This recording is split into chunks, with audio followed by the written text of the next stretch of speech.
What's happening, sports fans? Welcome back to another episode with Mama and Papa Joe. Another quick and simple cook today. We're breaking down a rack of chuck beef short ribs in the Kalbi or Korean BBQ. This should be fun. Let's get it. Here is our rack of beef chuck ribs. Very small. I don't know if you remember, I bought two of these some months ago.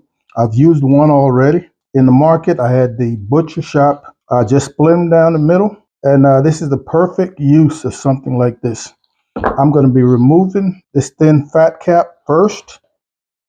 Try not to take a whole lot of meat with it. The colder your meat, the better you're going to be. This is pretty much fresh out of the fridge. And I think I'm going to call this good right here. The only thing about chuck beef short ribs that I don't like is this big area of fat that really takes away from the meat.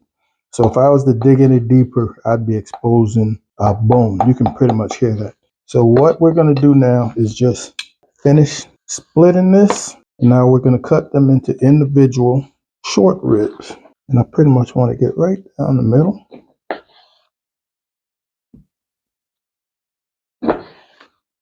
We're going to have 8. Probably only 5 or 6 of them are going to be worth much because of that fat line that I spoke of. That's a good one. It's a good one. It's a good one. That's all right. Almost 4 and 4. But not a problem. This is the hardest part of this simple recipe, is where we now break down this beef short rib into something resembling a flanking rib. So first thing we want to do is to slice pretty much directly against the bone. And I'm trying to do this so that you're able to see. So I'm hugging the bone.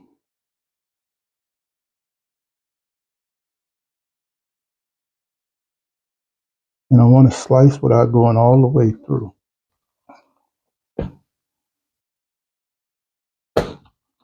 And then we want to come back and continue slicing on that thick piece. Again, without going all the way through. Mama, you'll keep an eye on that side for me.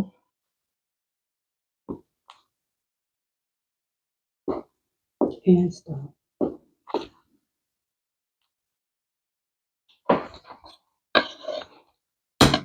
Now, if you happen to buy individual beef short ribs that are those thick, healthy ones, you end up with a much longer strip. Well, not much longer, but maybe another 3 or 4 inches. But again, this is a pretty thin rack. Low, right there.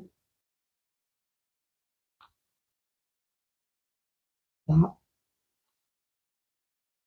I think I might be able to take this one more. And stop. There we go. All right, so we've got these opened up. And what I've seen done with these, create more surface area for this marinade, is to just lightly, without going through, just score these. And this can be done on both sides. And rotate and go back the other way. I'm only going to do one side. And these are already pretty thin, folks, so you just want to be careful you're not cutting through. This is not a must, but I like this idea. All right, just open these up just a little bit for that marinade. So we're going to make a marinade for that beef. That's going to start with an Asian pear.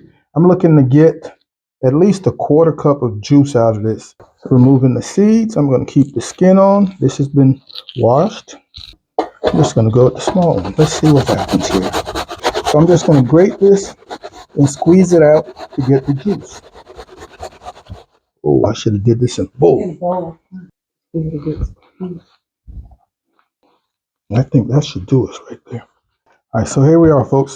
The next time I do this, I'm definitely going to use thicker short ribs. Like I said, I knew I would have some nice ones, and I would have some that weren't especially nice, but they're all going to cook the same and taste just as good. Let's put this marinade together.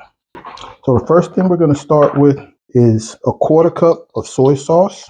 Here we have a 1/4 cup of our Asian pear juice. We've got 2 tablespoons of sesame oil, toasted sesame oil. And here I've got some finely minced onion, a couple of 3 cloves of finely minced garlic, teaspoon of sesame seeds, teaspoon of black pepper, and a teaspoon and a half of ginger, 1 tablespoon of brown sugar. Everybody into the pool. Want to give this a nice mix. These are thin pieces of meat, folks. We're only going to give this a couple of hours. Wow, this smells pretty good. Mm-hmm. Now we're going to come back with our pieces. Oh, yeah.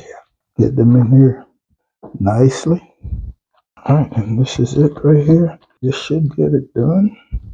I'm just going to cover this up and refrigerate for about 2 hours. All right, folks, we've been marinating for about 2.5 hours. We've been out the fridge for about 45 minutes. All right, man, and these look great, smell great.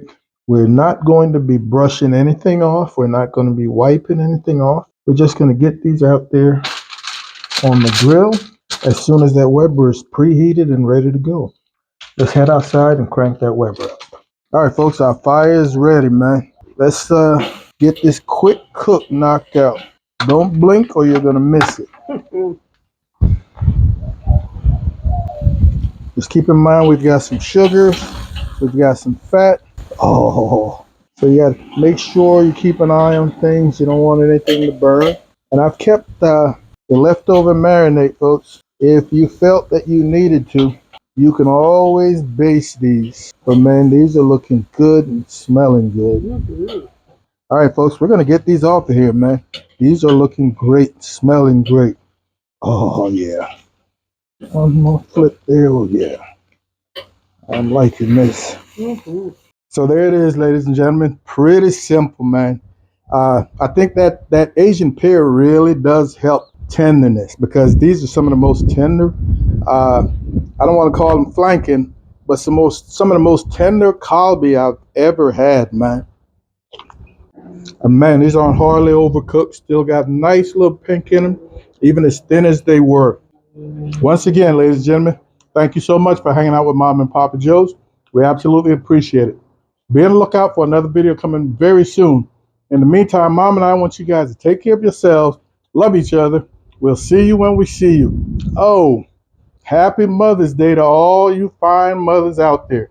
You guys take care of yourselves.